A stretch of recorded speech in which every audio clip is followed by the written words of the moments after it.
जय हिंद, नमस्कार, वंदे मातरम, भारत माता की जय। प्यारे बच्चे, आप सभी लोग आपके अपने प्यारे चैनल द रिजल्ट गुरुकुल पे मैं जी कुमार स्वागत करता हूँ। यदि आप भारतीय हैं और भारत माता से प्यार करते हैं, कश्मीर को अपनाना चाहते हैं, तो जी वीडियो को जरूर लाइक करेंगे। साथ ही जरूर आपको कसम है भारत माता की, चैनल को जरूर सब्सक्राइब करेंगे, साथ ही शेयर जरूर करेंगे।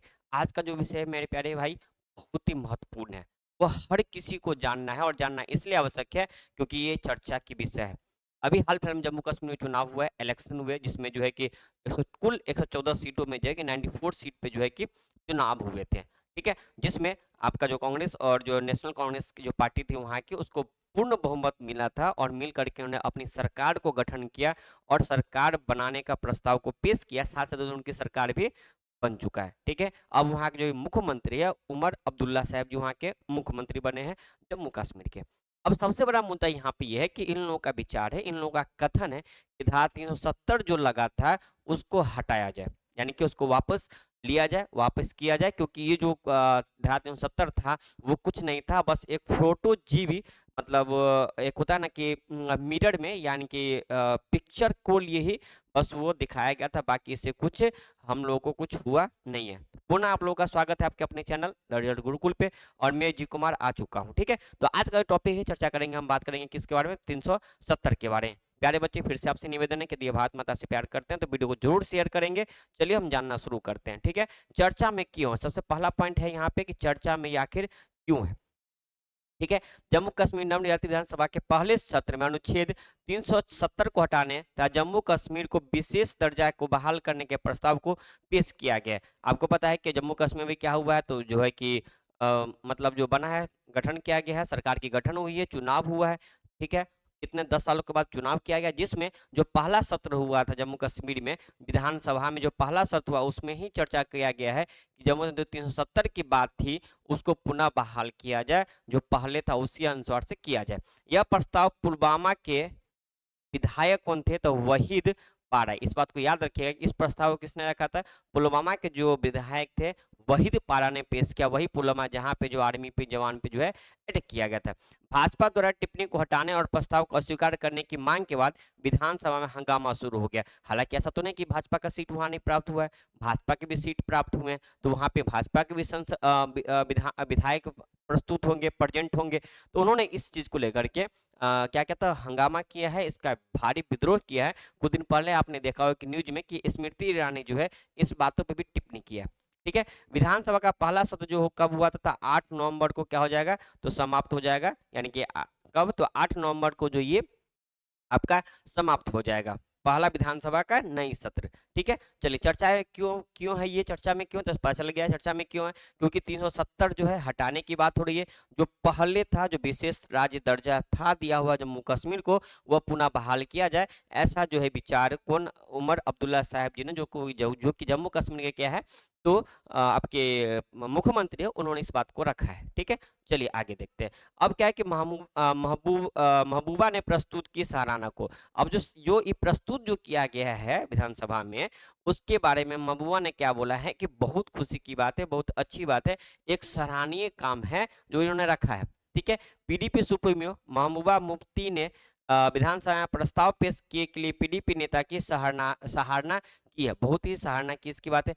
महामूर्ति ने एक्स पर एक पोस्ट में लिखा है कि अनुच्छेद 370 को हटाने का विरोध करने और विशेष दर्जा बहाल करने के संकल्प के लिए वहीद पारा, कौन है वहीद पारा, आपको पता ही ये कहाँ के विधायक है, द्वारा जम्मू कश्मीर विधानसभा में प्रस्ताव पेश करने पर मुझे गर्व है।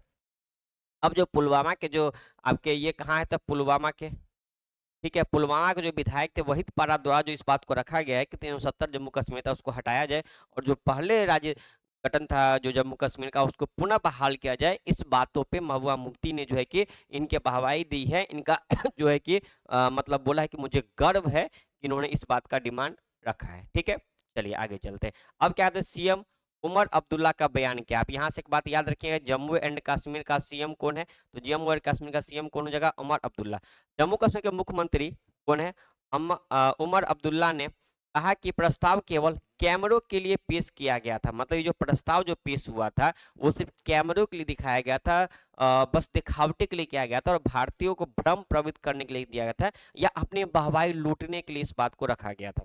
ठीक है, बस आप जानते हैं कि अभी मोदी साहब कैमरा परजीवी व्यक्ति है, जहाँ पे मोदी साहब वहाँ पे कम से कम 15 से 20 कैमरा कैमरा के बिना तो इनका खाना भी हजम नहीं होता होगा, जहाँ तक हमको लगता है।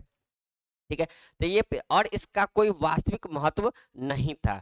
ये किसने कहा था? उमर अब्दुल्ला साहब ने कहा था, जो कि जम्मू कश्मीर के कौन है? तो सीएम है। अगर प्रस्ताव के पीछे कोई वास्तविक इरादा होता तो इस पर नेशनल कॉन्फ्रेंस, जिसकी जो है कि पार्टी भी बनी है आपको सीएम, के साथ चर्चा की जानी चाहिए थी। उन्होंने कहा कि हमको पता था कि इसके लिए एक सदस्य द्वारा तैयार की नहीं जा सकती थी। मतलब कोई एक सदस्य किसी भी चीज को तैयार नहीं किया जा सकता। अगर ऐसा प्रस्ताव कोई बीच था, अगर ऐसा प्रस्तावना कोई पीछे वास्तविक कोई इरादा था, तो नेशनल कॉन्फ्रेंस से उनको बात करना चाहिए था, इन विषय पर चर्चा करना चाहिए था। ऐसा नहीं कि अपने मन से कोई भी चीज को तैयार कर दिया जाए। ठीक है, आगे बढ़ते हैं। जम्मू कश्मीर के लोग देखेंगे कि कब 5 अगस्त 2019 को लिए गए निर्णय को स्वीकार नहीं करते हैं। अब ये एक बात 370 कब हटा था, तो आपको याद होगा कि 5 अगस्त 19 को जो है किस जम्मू कश्मीर के लोग इसको स्वीकार नहीं करते हैं। उन्होंने इस स्वीकार किया होता, यदि 370 को अगर स्वीकार किया होता तो आज परिणाम अलग होते। कहने का मतलब कि बीजेपी पार्टी का, भारतीय जनता पार्टी का जो बहुमत 100% होता, दूसरी पार्टी सरकार नहीं बना सकती थी। कहीं ना कहीं वहां के लोग इस बातों से या और भी बातों से जो है कि सरकार के खिलाफ थे, जिसके खिलाफ जो है कि लोगों को मतलब उचित नहीं लगा बीजेपी को वोट देना, और उसके अगेंस्ट में जो पार्टी थी उसको वोट दिया। ठीक है, सदन इस पर कैसे विचार करेगा और इस पर चर्चा करेगा, यह कोई एक सदस्य तय नहीं करेगा। मतलब 370 की बात करो या राज्यसभा की कोई की बात करो, विधानसभा की कोई भी परिषद की बात करो, किसी भी धारा की बात करो, उसमें विचार जो करेगा वो सारे लोग मिलकर करेंगे, कोई एक सदस्य तय नहीं करेगा। आज लाए गए प्रस्ताव का कोई महत्व नहीं था। जो प्रस्ताव लाया गया था 370 के बारे में, उसका कोई महत्व नहीं था। 370 की बहाल और जम्मू कश्मीर के राज्य का दर्जा तथा श्वेत प्रस्ताव का क्रियान्वयन नेशनल कॉन्फ्रेंस द्वारा जम्मू कश्मीर चुनाव के घोषणा पत्र में किए गए मुख्य वादों में से एक था। मतलब इसका कहने का मतलब ये हुआ कि नेशनल कॉन्फ्रेंस जो पार्टी थी, जिसके मुखिया उमर अब्दुल्ला साहब जी जो अभी सीएम बने हैं, उनका ये कहना था कि मैंने घोषणा पत्र में इस बात को रखा था कि 370 की बहाल होगी और जम्मू कश्मीर के राज्य का दर्जा जो है कि जो पहले था, जो पहले चल रहा था, उस प्रकार से पुनः उसको जो है बहाल किया जाएगा। और ये अपने घोषणा पत्र में भी इन्होंने इस बात को रखा था। ठीक है, अब इस बात को रखा तब तो लोग इसको वोट दिए। इसका मतलब 370 वहां के निवासी लोग चाहते हैं। ठीक है, अगर अगर वहां के लोग नहीं चाहते 370, तो फिर परिणाम आज कुछ अलग होता, रिजल्ट आज कुछ और होता। उसी बात की चर्चा करते हैं। अब जम्मू कश्मीर 10 साल बाद हुआ चुनाव। आप समझ सकते हैं कि चुनाव हुआ 10 साल के बाद। जम्मू कश्मीर विधानसभा में कुल कांग्रेस नेशनल कॉन्फ्रेंस ने 90 सीटों में से कितना 49 सीटें जीत प्राप्त की है। समझ रहे हो कि टोटल 90 सीटों पे हुआ था चुनाव, जिसमें 49 सीटों पे इन्होंने जीत हासिल की। साथ ही भाजपा ने चुनाव में मात्र 29 सीट जीता है। भाजपा कितना ज्यादा 29 सीट जीता है। तो समझ सकते हैं कि इनका का नाम ये है कि अगर 370 इतना ही अच्छा होता और वहां के जनता इतना ही उसे पसंद करते, तो परिणाम आज इसका विपरीत होता है। जो है कि बीजेपी सरकार को 49 से 50 सीटें जाती और हम लोगों को जो है कि मुश्किल नेशनल कॉन्फ्रेंस पार्टी को जो है कि 10 से 20 सीटें में सीमित हो जाना था। ठीक है, अगस्त 2019 में अनुच्छेद 370 को निरस्त करने के बाद और 10 साल के अंतराल के बाद विधानसभा चुनाव हुए। ठीक है, ये 2019 में जो अनुच्छेद 370 हटा था उसके बाद और 10 साल के बाद ये क्या चुनाव हो रहा है। एनसीपी नेता अमर अब्दुल्ला ने 16 सितंबर को जम्मू कश्मीर के मुख्यमंत्री के रूप में शपथ ली। ठीक है, चलिए आगे चलते हैं। अब क्या करा है 370 का इतिहास, अनुच्छेद 370 जो उसका इतिहास क्या है उसको हम लोग जानते हैं। भारतीय संविधान अनुच्छेद 370 जम्मू कश्मीर को विशेष दर्जा प्राप्त करता था, जो भारत और पाकिस्तान और चीन के मध्य एक विवादित क्षेत्र है। जम्मू कश्मीर जो है किसके विवादित क्षेत्र है? 370 की बात करें, जम्मू कश्मीर के जो है किसके, तो भारत, पाकिस्तान और चीन के मध्य जो विवादित क्षेत्र है। ठीक है, इसका मसौदा भारतीय संविधान सभा के सदस्य एन गोपाला स्वामी अंगार ने तैयार किया था और इसे वर्ष 1949 में अस्थायी उपबंध के रूप में संविधान में जोड़ा गया था। इसकी आधार अनुच्छेद 370 की बात हो रही है और ये अस्थायी है। जोड़ा कौन था? एन गोपाल स्वामी अंगयर ने इसको तैयार किया था। 1949 में जो है कि संविधान में इसको जोड़ा गया था। ठीक है, इसने राज्य को अपना संविधान एवं ध्वज रखने के साथ साथ ही रक्षा, विदेशी मामले एवं संचार को छोड़कर अधिकांश मामलों में स्वतंत्र रखने की अनुमति दी थी। कहने का मतलब यह है कि जम्मू कश्मीर को जो है कि मतलब ध्वज, रखना, यानी कि झंडा अपना होना चाहिए, संविधान भारतीय का होना चाहिए, रक्षा की भारतीय की बात करेगा, विदेश मामला जो होगा वो भी भारतीय इसमें बात करेगा। इस के अलावा जम्मू कश्मीर अधिकांशतः मामलों पे जो है अपना राय रख सकता, अपना अनुमति रख सकते थे। यह विलय पत्र जो है, यह विलय पत्र यह विलय पत्र की शर्तों पे आधारित था, जिस पर वर्ष 1947 में पाकिस्तान के आक्रमण के बाद भारत में शामिल होने के लिए जम्मू कश्मीर के शासक कौन, तो हरि सिंह ने हस्ताक्षर किए थे। ठीक है, ये जो एक विलय पत्र हुआ था, अब यहाँ समझ सकते हैं इस बात को। अगर हम चर्चा करें यहाँ पे, तो हम अगर इस बात करें कि इसकी बात है, तो विलय पत्र की अगर हम बात करें तो विलय पत्र के बीच जो हस्ताक्षर हुआ था वो कौन थे, तो उस समय राजा थे शासक कौन, हरि सिंह के बीच में यह हस्ताक्षर की बात हुई थी। ठीक है, चलिए अब चलते हैं। भारत सरकार ने 370 को किस प्रकार निरस्त किया था, 370 को किस प्रकार हटाया गया था। राष्ट्रपति का आदेश के बारे में जानते क्या है कि वर्ष 2019 के राष्ट्रपति के आदेश में संसद ने एक प्रावधान पेश करते हुए जम्मू और कश्मीर की संविधान सभा को जम्मू और कश्मीर की विधानसभा के रूप में नया अर्थ प्रदान किया और इस अनुच्छेद 370 को रद्द करने के लिए राष्ट्रपति शासन के माध्यम से विधानसभा की शक्तियों को ग्रहण किया। अब राष्ट्रपति का ये बात है कि राष्ट्रपति शासन लगा करके जो है 370 को जो वहां पे घोषित किया गया। ठीक है, चलिए आगे चलते हैं। संसद में संकल्प। संसद के दोनों सदनों लोकसभा और राज्यसभा द्वारा क्रमशः 5 और 6 अगस्त और 19 को समवर्ती संकल्प पारित किए गए। इन संकल्पों ने अनुच्छेद 370 के शेष प्रावधानों को भी रद्द कर दिया गया और उन्हें नए प्रावधानों से प्रतिस्थापित किया गया। ये कब 5 और 6 के जो अगस्त में बात हुई थी 2019 में, इसमें बात किया गया। जम्मू और कश्मीर पुनर्गठन अधिनियम।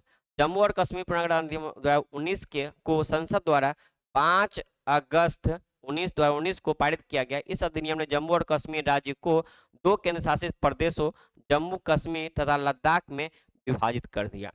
ठीक है, तब तो 5 अगस्त 2019 को जब पारित किया गया था, इस अधिनियम के तहत जो जम्मू कश्मीर और जो है कि लद्दाख को अलग अलग कर दिया, विभाजित कर दिया। ठीक है, चलिए आगे चलते हैं। सर्वोच्च न्यायालय ने क्या कहा इसके बारे में।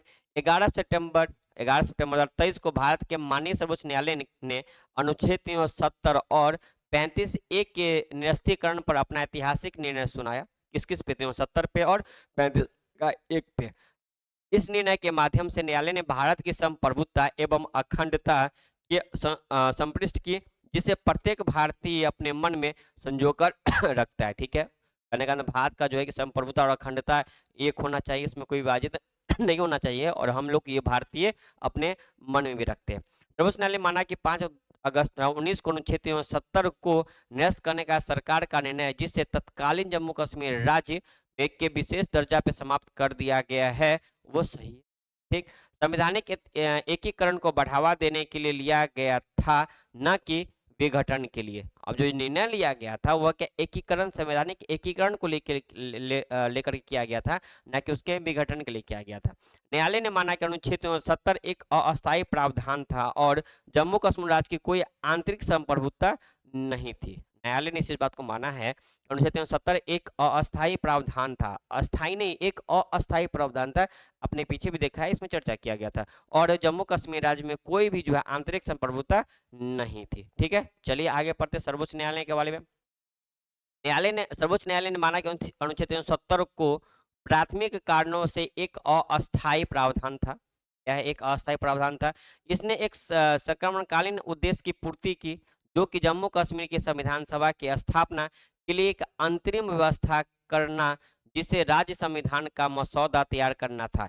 इस उद्देश्य से वर्ष 1947 में राज्य में व्याप्त यद्यपि जैसे स्थित मध्य रखते हुए जम्मू कश्मीर के भारत संघ में एकीकरण को आसान बनाया था।